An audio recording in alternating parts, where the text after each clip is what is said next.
Halo semuanya, sebelumnya perkenalkan nama saya Nadia Deviani dari kelas 12 IPS. Pada kesempatan kali ini saya akan membahas mengenai salah satu tema sejarah kontemporer dunia, kebijakan Mikhail Gorbachev sebagai dalang runtuhnya Uni Soviet.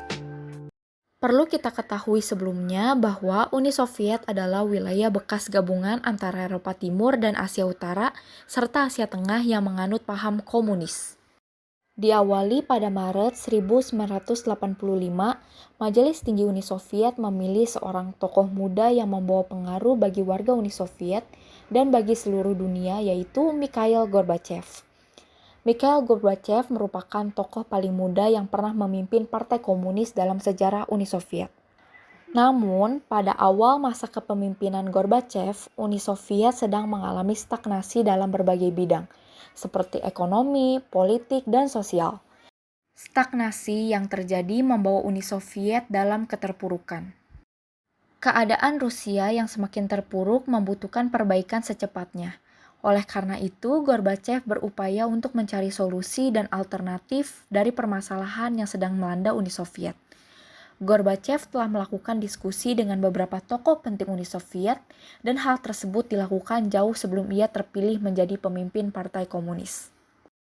Dalam rapat pertama dalam kepemimpinannya, ia mengumumkan untuk menetapkan kebijakan perestroika atau restrukturisasi dalam pemerintahan Uni Soviet.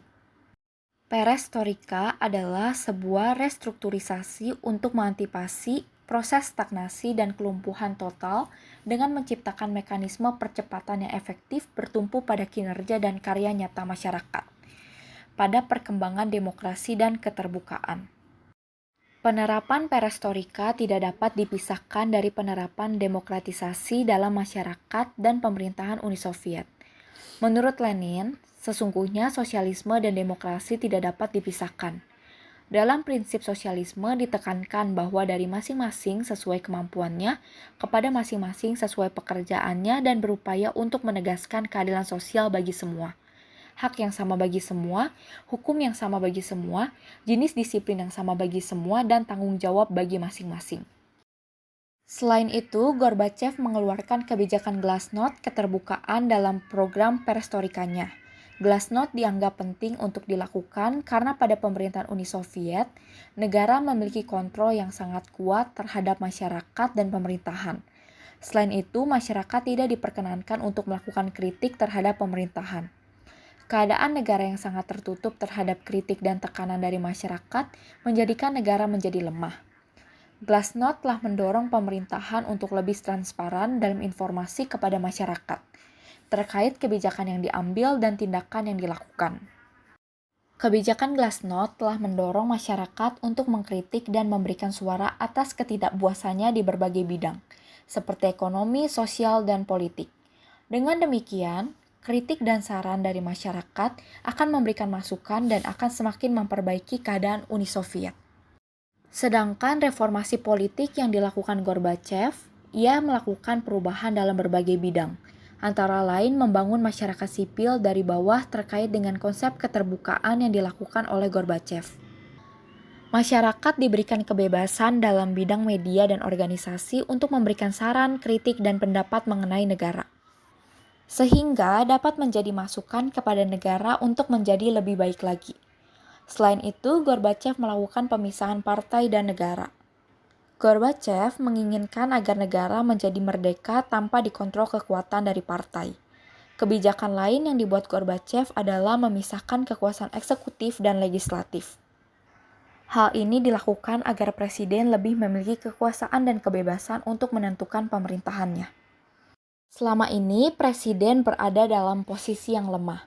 Sebagai pihak yang diberi mandat oleh rakyat, presiden sebenarnya memiliki legitimasi untuk dapat memerintah dengan kekuasaan yang lebih besar. Mikhail Gorbachev dan kelompoknya berhasil mentransformasi sistem negara sosialis yang tidak demokratis tersentral ke sistem sosialisme demokratik, kebijakan demokratis. Dengan melakukan hal tersebut, mereka berharap akan memunculkan potensi yang terpendam dari sistem sosialis. Perubahan sistem ini harus mendapat dukungan dari publik yang selama beberapa generasi telah dikontrol oleh negara. Proses politik yang dihasilkan dapat berbeda arah dari yang diinginkan oleh pemimpin kelompok reformis. Semenjak tahun 1985 hingga 1991, terjadi pertarungan politik di Uni Soviet.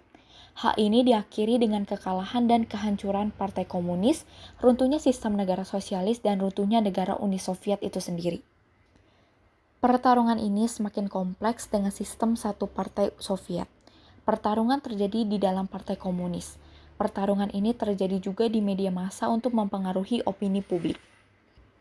Fenomena ini juga menjadi perdebatan pada jurnal akademik dan konferensi.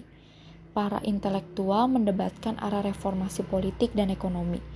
Juga terjadi pada kampanye pemilihan umum di mana sejumlah kandidat adalah anggota Partai Komunis dan sedikit kandidat memiliki program yang jelas. Pertarungan juga terjadi di jalanan saat demonstrasi massa dan boikot menjadi hal biasa pada masa Gorbachev.